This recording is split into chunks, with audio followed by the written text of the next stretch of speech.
मेरा शहर है जिला लिया, मंजी बिस्तर चाहिए।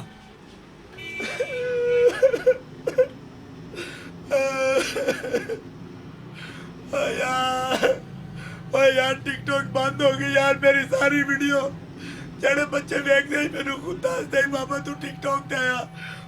4 दिन हो गया और टिकटॉक का तो साता भी हो गया और मैंने टिकटॉक के कुल्ला ते भी मैंने सद्या सी। और पता नहीं टिकटॉक का चलीसवा भी होना कि नहीं, लेकिन और चलीसवा तो पहले पहले मैंने लगता टिकटॉक के जरूर वापस आ जानी, उन्हें जिंदा हो जाना। जेडे मेरे आंसू निकलने मैंने दुख के आंसू खुशी के आंसू में बदल जाने हैं बाबा जी।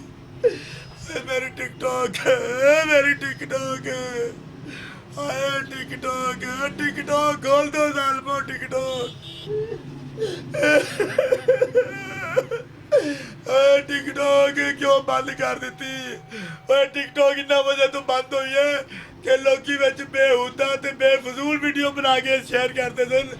जदी होया तो और सुक्के दे नाल और गिले भी सड़ गए ने, जेडे शरीफ सन वो भी रगड़े गए ने।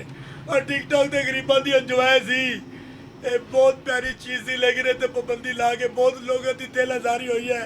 तो टिकटॉक खोल दो, नहीं तो रो रो के मेरा बुरा हाल हो जाना। और खोल दो टिकटॉक खोल दो, तो मेरी ये वीडियो ने इन्ना शेयर करो कि फवाद चौधरी तक जाए। तो फवाद चौधरी ने मेरे ते तरस आए थे टिकटॉक खोल दे। और मैं सुनिया फवाद चौधरी बाबे का बड़ा प्यार करता है, तो बाबे की गल वो नहीं मोड़ेगा तो टिकटॉक तो पाबंदी उठा लेगा।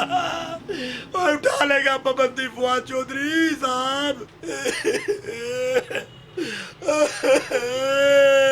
और टिकटॉक खोल दो सालमो, टिकटॉक खोल दो। और ताडे नफरकारों ने की बगाड़ा सी ताडा। और मैं बड़ा रंजीता भाई, मैं बड़ा रंजीता। और मेरी टिकटॉक बंद हो गई है। मेरी टिकटॉक खोल दो सालमो, टिकटॉक खोल दो। जे तुसी साडी इस गल ते इतफाक कर दो, इस बाबे हीरो की गल ते थोड़ा जिहा तुहानू है हौसला अफजाई, तो इन्नी है मेरी वीडियो शेयर करो ते तक अफसर तक मेरी आवाज़ पहुँचे। तो आपे बाबे तो तरस कर टिकटॉक के दरवाजे जो बंद होने खोल देन। फवाद चौधरी दरवाजे खोल दे टिकटॉक के। ਇਹ ਜਿਹੜੇ ਟਿਕਟੌਕ ਦੇ ਬੇਤੁਕੀ ਤੇ ਬੇਹੁਦਾ ਵੀਡੀਓ ਬਣਾਉਂਦੇ, ਮੇਰੀ ਇਹਨਾਂ ਨੂੰ ਦਰਖਾਸਤ ਹੈ ਹੱਥ ਜੋੜ ਕੇ ਉਹ ਇਦਾਂ ਦੀ ਵੀਡੀਓ ਨਾ ਬਣਾਉਣ ਕਿ ਦੁਬਾਰਾ ਟਿਕਟੌਕ ਤੇ ਪਾਬੰਦੀ ਲੱਗੇ। ਕੋਈ ਅੱਛੀ ਸੁਥਰੀ ਵੀਡੀਓ ਬਣਾਉਣ ਤੇ ਬੇਹਯਾਈ ਵਾਲੀ ਤੇ ਬੇਹੁਦਾ ਵੀਡੀਓ ਨਾ ਬਣਾਏ, ਜੇ ਸਾਫ਼ ਸੁਥਰੀ ਬਣਾਏ, ਇਹਨੂੰ ਇੰਜੋਏ ਕੀਤਾ ਜਾਏ ਕਿ ਨਾ ਕਿ ਕਿਸੇ ਦਾ ਜ਼ਿਹਨ ਖਰਾਬ ਕੀਤਾ ਜਾਏ। ਸ਼ੁਕਰੀਆ, ਮਿਹਰਬਾਨੀ, ਥੈਂਕ ਯੂ। ਅਗਰ ਟਿਕਟੌਕ ਬੰਦ ਕੀਤੀ ਹੈ ਨਾ ਤੇ ਬੜਾ ਚੰਗਾ ਫੈਸਲਾ ਹੈ ਹੁਕੂਮਤ ਦਾ। लेकिन साढ़े जेडे झूठे बूटे फनकार ने उन्होंने दी रौनक सर जरा हो गई आ, मांद पड़ गई है। ओ बड़े मायूस ने। लेकिन उसके बावजूद भी टिकटॉक बंद होने के बावजूद भी मैं उर्दू कवर चैनल वाले का बड़ा शुक्रगुजार हाँ, इन्हों का बड़ा मशहूर हाँ कि इन्होंने मेरी काफ़ी हौसला अफजाई की है।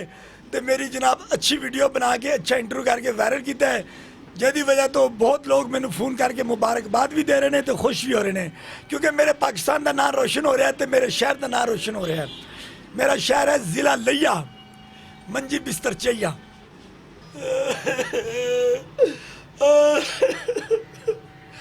मैं लुटा गया, मैं बर्बाद हो गया। मेरी सारी वीडियो टिकटॉक वाली सारी डिलीट हो